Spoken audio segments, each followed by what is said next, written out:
What's up YouTube, InfectedXenon here, coming at you guys with a Ojama deck profile. I'll go over the deck list and then explain to you guys what the cards do and explain why I play them. And yeah, let's get started, right? Okay, don't mind the, those stupidness. Okay, so two of all the sexy original colors. I mean, look at this one. Ojama Black's probably my favorite. He's got boogers. He's working on that 6-pack, but it's not working out. We got Ojama Green, who's got like mad saliva and shit, and then we got Ojama. Oh, wait, that's Ojama Yellow, isn't it? Did I say Ojama Green? If I did, whatever. Ojama Green. Yeah, it said that he butts in by any means necessary, and it says it for all of them. So never mind. But he's the most what's it called? He's the fittest one of them all, and dude, he's like the sexiest one out of them all. He's my favorite one of the original 3, and actually out of all the Ojamas, he's probably my favorite. So next we play BLS, we play lights, we play darks. You know what I say when we have lights and darks?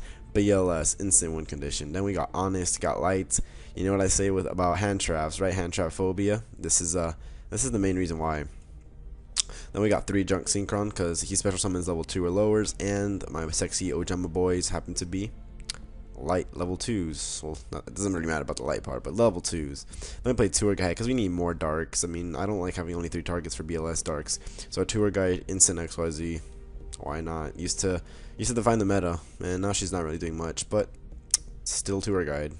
2 maxis. Let's keep up with dragons, right? I mean, one way or another, we're gonna have to keep up with them.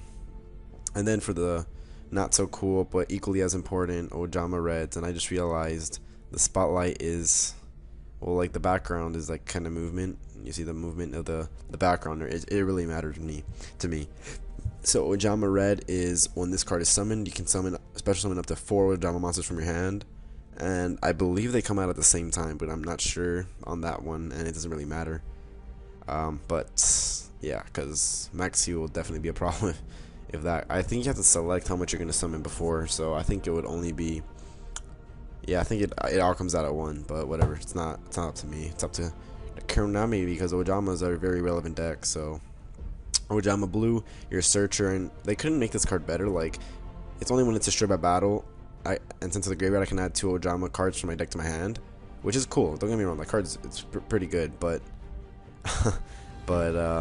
really, they should just made it this card is destroyed. I feel like that would be freaking amazing, but then it kind of would be too overpowered. But it's Ojamas. I don't think they'll ever be overpowered per se. So 2 instant fusions. The reason I have one in my side deck is because side deck is like cards you could use if you wanted to, and I would definitely see myself playing 3 if I wanted to, because I just never see this damn fucking card. It's like it's in my deck just to be ramen noodles in my deck, because I just never see it. 2 Ojama Delta Hurricane. If you control the 3 sexy vanillas, you can destroy all cards on your opponent's field, and that's freaking phenomenal, and it's kind of easy to get with searching with blue and summoning with red, and try right. So 2 Ojama Magic. When this card is sent from the hand or field to the graveyard, you can add one of the 3 colors, which is another way to add them to your hand, and then go summon with red. And I'll see why it's pretty good. And a lot of times opponents will add Lila, MST, Dust Tornado, Night Beam, lots of stuff they'll do to this card, and you're just like, you see all their celebrity on the top. That's what you're doing when they hit this card. You're just like partying. Well, I think Ojama Black's sleeping, but Ojama Green and Yellow, I was gonna say Jello, Ojama Jello, that should be a new one. Ojama Yellow, they're just partying out in the top. Rhoda to grab your junk synchron, make your level 5 synchro play like a somebody.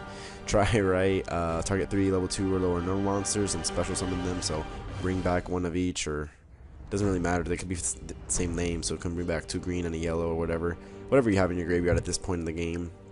And I only play 1 because you don't want to draw this early on. It's really bad to draw early on. Obviously, turn 1, you're not going to have 3 Ojamas in your graveyard, or maybe, unless you open up like Ojama Red, which would be awesome. So 2 Ojama Country. I have one in my side deck because again I can see myself playing a 3rd. If you have a face-up Ojama, the attack and defensive off-face-up monsters are switched, which is really good. As you saw in the duel, I'll have a link in the description to the duel, and if not, you can just check my channel and watch it yourself, or you can click the link because you'd have to watch it anyways. That didn't make sense, but you know what I'm trying to say. Ojama Knight coming I'll get into that later, but it's really useful, and you can, once per turn, you can send an Ojama card from your hand to the graveyard to special summon an Ojama from your graveyard.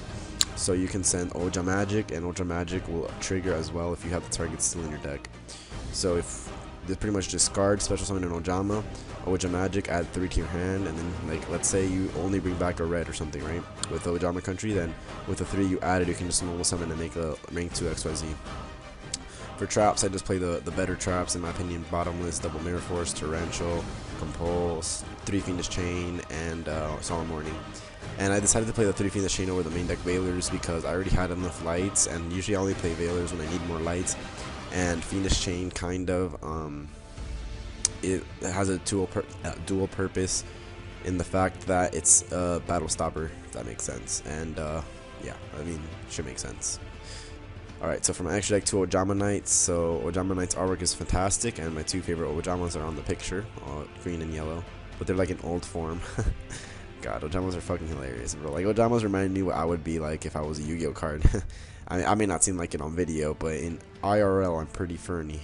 So I guess, you know, I'm pretty sure I am when people do the laughsies around me. So Ojama Knight is kind of like Ground Collapse. If you know what that card is, let's do some searching. Let's do it. There we go. Oh, I spelled it wrong. Kalapga. Let's use Ground Kalapka. Let's just make our new card. Alright, so select 2 monster cards on the field, and neither player can use the selected zones. Well, I didn't know about that. You cannot select the zone that is occupied by a monster card. What? Oh wait, yeah, so you can just select 2 zones on your opponent's side of the field. And yeah, so because you can select on your side of the field, but I don't think that'd help in any way. But Ojama Knight is the same thing, but it has to be on your opponent's side of the field. But why would you want to Ground Collapse on your own side of the field? You get me? So kind of doesn't make sense. But with Ojama Country, he is 2500 attack, 0 defense, and just bringing him back End Fate at your turn, just drawing Ojama cards and pitching them, because we have, let's count them, 6 plus more 6 is 12, 14, 16, 8. Well, we have 17 Ojama cards. Wait, what? Yeah, 17 Ojama cards, because you'd have to have at least 1 country face up on the field, you get me? So it brings back a 2500 free beat stick, and does work. And that's why you play the Instant Fusion to bring him out. And that's why I would play 3 Instant Fusion and maybe 3 Ojama Country main deck. But those are just some thoughts, because you could always play the deck however you want, of course. Just like Pokemon, you can always have a different spread of Pokemon and a different team, stuff like that. And Yu-Gi-Oh, of course, you can just always play whatever you want. So I'm just spitting out ideas for you guys to use. So I play these 2 level 8 Synchros because theoretically you can have Junk Synchron and 2 Ojamas, and that would be 7. And what I meant to say is, if you have a level 5 Synchro, I don't even know why I said that. You can play Black Rose now that I think about it, if you needed the space. So whatever. Sorry about that. If you have a, let's say, Junk Warrior out, you summon another Junk Synchron and bring out Ojama, you can go out to Scrap Dragon, synchroing the Junk Synchron and the level 5 Synchro, and have a free pop with Scrap Dragon. You can also pop Ojama Magic with Scrap Dragon and get your search. So pretty good stuff. Yeah. You can also probably run a level 8 Synchro if you wanted to, a level 8 Synchro that has probably a lot of defense compared to attack. And that way you can either have it as a defensive wall or as a offensive wall because of Ojama Country. So just ideas. For 5s, Armades, Junk Warrior, and Catastor. I would definitely take out Junk Warrior before taking out the other 2. So, but Junk Warrior can definitely stay in. It's still pretty good, especially when you spam out the field. But whatever. 2 Daigusto Phoenix, which I would take out 1 for a Gotchi, maybe, if that's how you like it. It's all player preference. 1 number 64 Ronin Raccoon Sandayu. So I just read that name, like that name right there. Well, yeah, I don't have a curse there, but you know what I mean. Cause he's cool. He's got a jetpack joyride raccoon. It's always fantastic. He's got pretty good effects, and raccoons are sexy. It's a fetish of mine. Herald of Pure Light, and yeah, and Gotchi, and Dark Mist. Oh, Dark Mist. Dark Mist wins me so many games, and especially with Ojama Country, just at 1,000. So instead of doing 100 to your opponent, you're doing 900 to your, or you're doing 1,000 to your opponent. So pretty good, pretty good. And then for Levier and Zen mains, 4 tour guide targets. You know, just do whatever depends. That'd be weird because you're banishing with BLS, your opponent's banishing, and Zen mains because it's a tank. And here are some side deck cards you could run if you wanted to. So hopefully you guys enjoyed this deck profile. If you did, leave a like, share it on Google Plus, whatever they're making you do nowadays. Share it on MySpace even though no one uses it. I'm kidding about that one. Just don't do that. Don't ever go back to MySpace. And yeah, just leave a like and a comment down below, even though it's kind of hard to comment for you guys, but please make the extra effort and comment if you can. And more importantly, thumbs up and share. Thank you guys so much for watching. InfectedXenon out. Have a good day, guys. Peace.